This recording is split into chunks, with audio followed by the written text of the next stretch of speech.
Очень нравится мне цикл стихов Прасковьи Ивановны Чисталевой о дождях. Вот я одно небольшое стихотворение прочитаю. Льет и льет. Сколько влаги у неба в запасе, день и ночь льет и льет, льет и льет. Хорошо или плохо, прекрасно, если сердце в полете поет.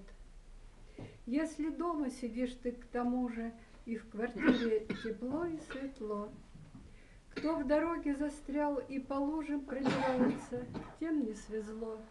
А у неба свое расписание, свои нормы, и надо нам жить. Относительно все в мироздании, не скули, всем умей дорожить. Она очень чувствовала природу.